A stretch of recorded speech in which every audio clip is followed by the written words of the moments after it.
کل مذاکرات کا ایک اہم دور ختم ہوا، لیکن اس بند کمرے میں ہوا کیا اس کی کلیئرٹی ابھی تک کسی کو نہیں ہے۔ ایک طرف اسحاق ڈار صاحب کی پریس کانفرنس تھی جو اس مذاکراتی ٹیم کے مذاکرات کرنے کے عین بعد کی تھی، اور اس میں انہوں نے کہا یہ کہ مذاکرات کامیاب ہو گئے۔ ہر چینل پر ان کی یہ ہیڈ لائنز چل رہی تھی کہ مذاکرات کامیاب ہو گئے۔ یہ کہا تھا کہ پی ٹی آئی اور حکومت میں ایک ہی دن ملک بھر میں انتخابات کرانے پر اتفاق ہو گیا، لیکن انتخابات کی جو تاریخ تھی اس پر اختلاف موجود ہے۔ بالکل، اور پی ٹی آئی کا وفد جو تھا وہ اپنی ٹیم سے بات کرے گا، جبکہ حکومتی وفد اپنی قیادت سے مشورات جو ہے وہ کرے گا۔ اور دوسری طرف فواد چودھری صاحب نے اس چیز کا اعلان کیا کہ ہم اپنی رپورٹ جو ہے سپریم کورٹ میں جمع کرا دیں گے، اور ان کی جانب سے میڈیا سے جو گفتگو کی گئی اس میں یہ تاثر ملا کہ مذاکرات ناکام ہو گئے۔ اب ہمارے ساتھ جو ہیں پاکستان تحریک انصاف کے سینئر رہنما اور سابق وزیر پاکستان شاہ محمود قریشی صاحب موجود ہیں، ان سے جانتے ہیں کہ کل اس بند کمرے میں ہوا کیا۔ السلام علیکم شاہ صاحب۔ جی وعلیکم السلام۔ بہت شکریہ سر، آپ نے وقت نکالا۔ سب سے پہلے تو یہی ایک سوال ہے جو لوگوں کے ذہنوں پہ کل سے گردش کر رہا ہے کہ اس پہ کوئی کلیئرٹی دے دیں کہ کل اس بند کمرے میں کیا ہوا، کیا بات ہوئی؟ دیکھیے، اس کمرے میں ہم نے دیانتداری سے کوشش کی کہ ہم مسئلے کا حل نکالیں۔ ہم چاہتے ہیں انتخابات پر سپریم کورٹ اپنی ایک رائے دے چکی، صحیح، اور وہ رائے ہے کہ 90 دن کا جو قطغن ہے وہ ہم پر لازم ہے، اور اس کے تحت 14 مئی کو انتخابات ہونے ہیں۔ پی ڈی ایم کے جو الائز ہیں ان کے سپریم کورٹ میں گئے اور انہوں نے کہا کہ ہمیں گفت و شنید کا موقع دیجیے۔ تحریک انصاف نے کہا کہ ہمیں اعتراض نہیں ہے، اگر قومی اتفاق رائے بن سکتا ہے تو ہم حاضر ہیں۔ ہم نے نشستیں کی، 3 نشستیں کی۔ 3 نشستوں میں جو ہماری پوزیشن تھی کہ 14 مئی کو انتخابات ہونے چاہیے، ہم نے قومی اتفاق رائے کے لیے اس میں لچک پیدا کی۔ پی ڈی ایم سرکار کہتی تھی کہ ایک دن الیکشن ہونے چاہیے اور پورے ملک میں بیک وقت ہونے چاہیے۔ وہ کہتے تھے الیکشن ایکٹ اور 18ویں ترمیم کے بعد کیئر ٹیکر کا کانسیپٹ ہے، اس کو ہم رد نہیں کر سکتے۔ وہ کہتے تھے انتخابات ہوں تو ایسے ہوں جس کے نتائج قبول کیے جائیں۔ ٹھیک، بالکل۔ تحریک انصاف نے کیا کیا؟ تحریک انصاف نے کہا اچھا، اگر یہی ہے آپ کی خواہش اور ملک اس بحران سے نکل سکتا ہے تو ہم لچک دکھاتے ہیں۔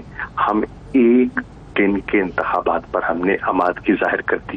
ٹھیک، ہم نے کیئر ٹیکر کانسیپٹ کے تحت الیکشنز پر ہم نے اکتفا کر لیا، اور ہم نے یہ بھی کہا کہ ایک لیول پلینگ فیلڈ میں فری اینڈ فیئر الیکشنز کا ماحول بن جاتا ہے تو نتائج ہم قبول کر لیں گے۔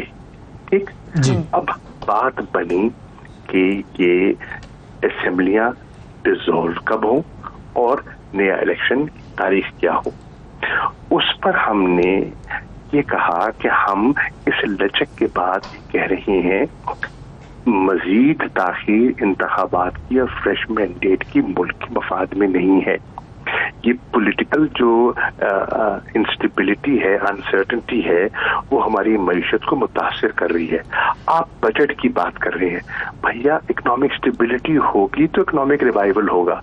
کیسا بجٹ اور کون سا بجٹ؟ آئی ایم ایف کے ساتھ معاملات ابھی چونکہ تو بڑے ہیں، حالات اپنی جگہ ہیں، تو ہمیں کوشش کرنی چاہیے کہ ہم پولیٹیکل اسٹیبلٹی حاصل کریں، اور پولیٹیکل اسٹیبلٹی سے پھر جنم لے گی اکنامک اسٹیبلٹی۔ درست، تو ہمیں جلد از جلد انتخابات کی طرف جانا چاہیے۔ آپ اسمبلیاں 14 مئی سے پہلے تحلیل کر لیں اور ہم انتخابات کی طرف چلے جاتے ہیں۔ اس کے لیے ایک قانونی جو ہے وہ قطغن آتی ہے، اور وہ ہے 90 دن کی بندش۔ ہم مزید تعاون کرنے کے لیے تیار ہیں۔ ہم اسمبلی میں جا کے آپ کو ووٹ دے کے 2/3 اکثریت سے وہ ون ٹائم کانسٹیٹیوشنل امینڈمنٹ کے لیے آمادگی کا اظہار کر دیتے ہیں، تاکہ اس کو لیگل کور مل جائے اور سپریم کورٹ کے لیے بھی آسانی پیدا ہو جائے، اور ملک ہم انتخابات کی طرف چلے جائیں۔ ایک پولیٹیکل پروسیس سے، ایک لیگل پروسیس سے قوم کو اس مخم سے نکالنا ہمارا یہ آبجیکٹو تھا۔ اب آپ یہ دیکھیے، اس نیت سے بیٹھے اور پھر آپ ماحول دیکھیے، ہم انتخابات کی بات کر رہے ہیں، جملے آپ ذرا خواجہ آصف کی تقریر سنیے جی، گن پوائنٹ. آپ جاوید لطیف کی پریس کانفرنس دیکھیے, آپ ان کے اندر جو مطلب ہے مولانا فضل الرحمان کے بیانات سنیے جو بالکل کہتے ہیں قابل کمزور. اچھا, کہتے ہیں کہ دہشت گردوں سے کیسے مذاکرات کیے جا سکتے ہیں. ایک لارجسٹ پولیٹیکل پارٹی اس ملک کی کو آپ دہشت گرد کہتے ہیں, اور پھر کہتے ہیں مذاکرات بھی ہوں. پھر ہمارے گھروں پہ حملے ہو جاتے ہیں, پرویز الہی کے گھر پہ حملہ ہو جاتا ہے. اب بتائیے, ایک طرف مذاکرات ہو رہے ہیں, دوسری طرف حملے ہو رہے ہیں. ایک طرف مذاکرات ہو رہے ہیں, ہمارے کارکنوں کی گرفتاری ہو رہی ہے. ایک طرف مذاکرات ہو رہے ہیں, ایک کیس سے ہمیں ضمانت ملتی ہے اور دوسرے کیس میں دھر لیا جاتا ہے. تو یہ کلائمیٹ کو ویشیٹ کرتی ہے چیزیں. اس کے باوجود ہم نے صبر کا دامن نہیں چھوڑا اور کوشش کی آگے بڑھے, لیکن ہمارا اس پہ اتفاق میں نہیں ہو سکا. چنانچہ ہم نے فیصلہ کیا ہے کہ ہم اپنا موقف ان رائٹنگ اور جو کچھ ہوا دیانتداری سے سپریم کورٹ میں پیش کر دیں گے, اور پھر سپریم کورٹ سے ہم یہ گزارش کریں گے کہ آپ کا جو فیصلہ ہے ہم نے اس کو منوان تسلیم کیا تھا, آپ اس پہ عمل درآمد کرائیں. قوم اور ہم آپ کے ساتھ ہیں. اور اگر سپریم کورٹ سر یہ کہہ دیتی ہے کہ بجٹ ان کو پیش کرنے دیں گورنمنٹ کو, تو کیا اس بجٹ میں بعد میں سپلیمنٹری بجٹس لا کے کوئی ترامیم وغیرہ وہ نہیں ہو سکتی؟ دیکھیے, سوال یہ ہے نا, سپریم کورٹ کیا کہتی ہے اس کو میں بھی پرزیوم نہیں کر سکتا. صحیح ہے. سپریم کورٹ نے بجٹ کی بات نہیں کی. سپریم کورٹ نے کہا کہ اگر آپ کوئی سلوشن نکال سکتے ہیں تو کوشش کر لیجیے. ہم نے دیانتداری سے کوشش کی, ہمیں سلوشن دکھتا نہیں ہے, چنانچہ واپس جا رہے ہیں. ٹھیک ہے. اچھا, اب ایک اور چیز میں ذرا ٹائم لائن سمجھنا چاہ رہا ہوں کہ مثال کے طور پر اگر 14 مئی سے پہلے اسمبلیاں تحلیل ہو جاتی ہیں اور ہم اس بات پر اتفاق کر چکے ہیں کہ ایک ساتھ الیکشنز ہونے چاہیے, تو مئی کے بعد جون, جولائی, اگست, تو اس کا مطلب ہے کہ سارے الیکشنز اگست میں ہوں گے اگر آپ لوگوں کی بات پر عمل کر لیا گیا تو. ایسا ہی ہے؟ نہیں, اگست میں نہیں ہوتے, اس سے پہلے ہو جاتے ہیں نا. اگر اسمبلیاں مئی میں تحلیل 15-14 مئی میں تحلیل ہو جاتی ہیں تو پھر 54 دن کا جو کک آف پیریڈ ہے وہ سٹارٹ کر جاتا ہے نا, اس کو آپ سامنے رکھ لیجیے.